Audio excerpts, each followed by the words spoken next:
Bonjour à tous. Effectivement, je suis très heureux de revenir ici.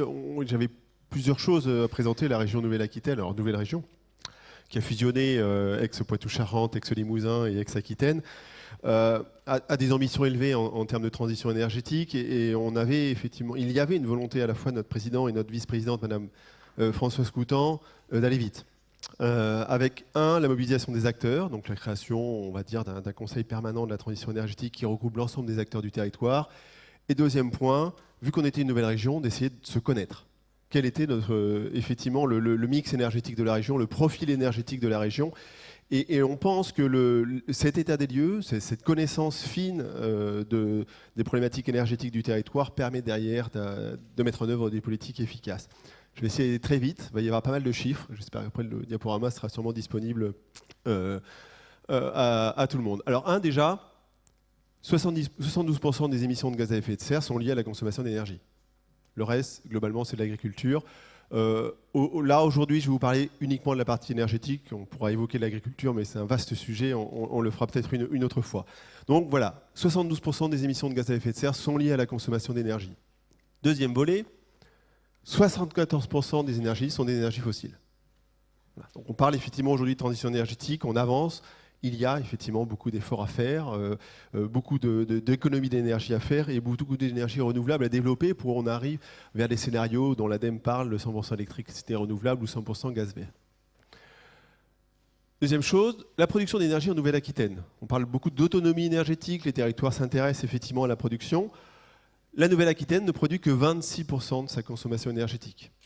Et dans ces 26%, il y a effectivement beaucoup d'électricité, avec des centrales nucléaires, et beaucoup de chaleur. Alors la chaleur, on va retrouver beaucoup de bois. Le bois est un poids extrêmement important dans la production de chaleur renouvelable, et on va retrouver la montée en puissance de l'éolien et du photovoltaïque.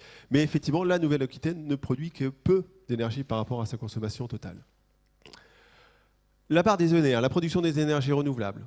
On va retrouver effectivement le thermique, globalement du bois énergie, soit automatique, soit particulier, qui reste globalement 80% de la production d'énergie renouvelable thermique.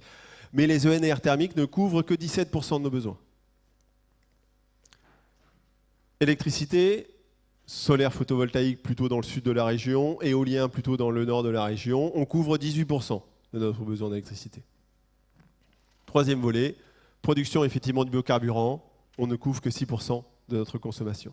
Donc on voit là les premiers chiffres et on va dire l'ampleur de l'effort à faire pour avoir une transition énergétique efficace et aller vers effectivement soit du 100% renouvelable ou au moins vers un maximum de renouvelable dans notre consommation. Alors, il y a le deuxième volet, quand on analyse un peu ces chiffres, les besoins, effectivement, la première action, c'est toujours la réduction des énergies fossiles. On revient tout au départ. On a dit que globalement 12% étaient liés à la consommation énergétique et 74% de cette consommation était des énergies fossiles. Donc l'ennemi, ce sont les énergies fossiles. Il faut réduire la consommation de nos énergies fossiles et il faut substituer le maximum d'énergies fossiles. C'est essentiel. Alors réduire, on en a beaucoup parlé. On a peu évoqué, alors j'étais pas là hier, la partie transport qui reste un poids très important à la fois dans les émissions de gaz à effet de serre et dans la consommation énergétique. Alors on va effectivement sur le transport collectif, l'amélioration de la production de motorisation, réduire la consommation de gaz, parce qu'on n'a pas le carburant, mais le gaz est aussi très présent effectivement dans le chauffage des logements ou des bâtiments, ou alors chez les industriels. Et après il y a la substitution. Deuxième volet, substitution, développement de carburants décarbonés, production de chaleur renouvelable. Ce qui est intéressant de cette partie-là, c'est que je ne parle pas d'électricité. On parle beaucoup d'électricité, ça reste un débat très franco-français sur faut-il le non-nucléaire, quelle est la part du photovoltaïque, de l'éolien, l'impact de l'éolien sur la biodiversité ou du photovoltaïque sur l'artificialisation des sols. On parle aujourd'hui autre chose. On parle effectivement de production de chaleur, on parle de production de thermique qui reste globalement le poids le plus fort dans les émissions de gaz à effet de serre et surtout là où les territoires ont une vraie action. Parce que globalement, la production est liée effectivement à un développement local, à la fois sur que ce soit le bois ou alors d'autres volets.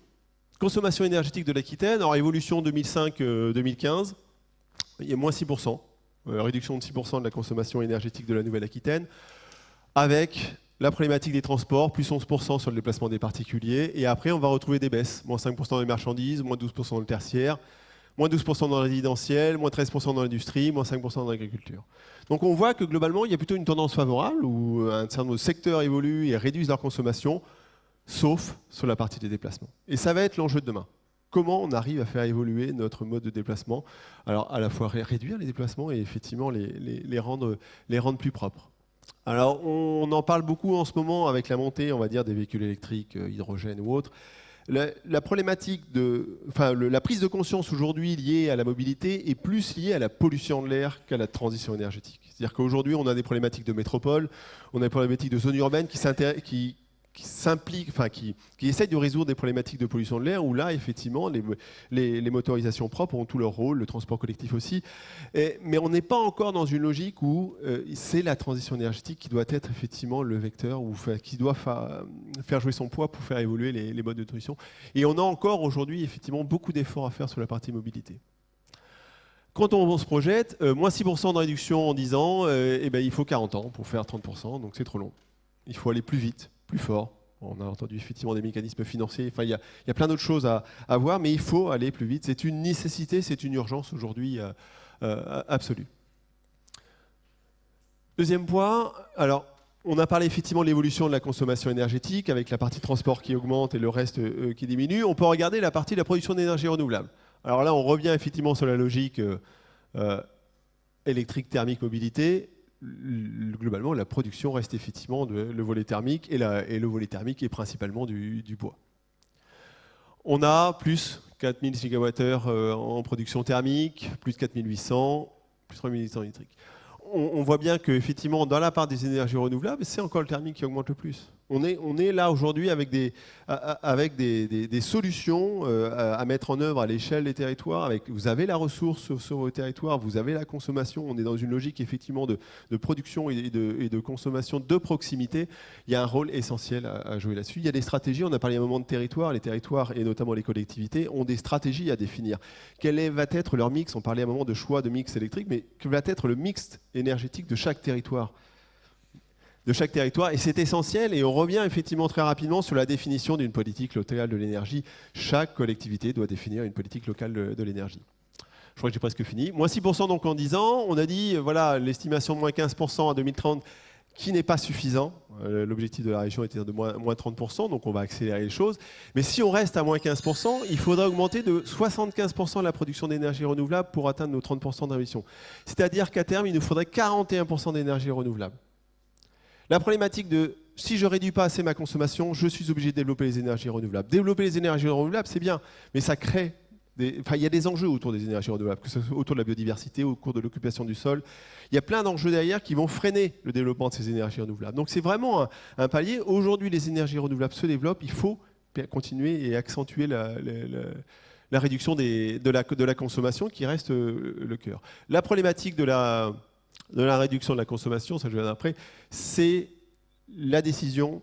Je finis. C'est la décision internationale. C'est-à-dire qu'à un moment, un pays, une collectivité seule peut décider de réduire sa consommation énergétique de son territoire, mais l'impact au niveau national et au niveau international sur les émissions de gaz à effet de serre, c'est faible. Donc il est nécessaire d'avoir une action locale de réduction et de production d'énergie renouvelable et une négociation internationale pour s'entendre sur la réduction de la consommation énergétique.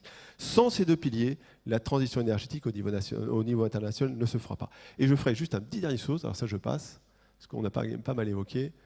La région Nouvelle-Aquitaine, 3 petites actions rapides. On en a parlé effectivement, écarter le tiers financement, accélération de la massification des logements. Deuxième volet, l'usine du futur, transformation de l'industriel avec le développement des énergies renouvelables et l'efficacité énergétique des process industriels. Et troisième volet, le transport et le gaz. Parce que n'oublions pas le gaz, on est en capacité de produire du gaz vert et de faire rouler nos véhicules et nos transports de marchandises avec du gaz vert avec un objectif d'atteindre 100%. Merci. Merci beaucoup. On a quelques chiffres qui nous donnent les cadres dans lesquels il faut intervenir.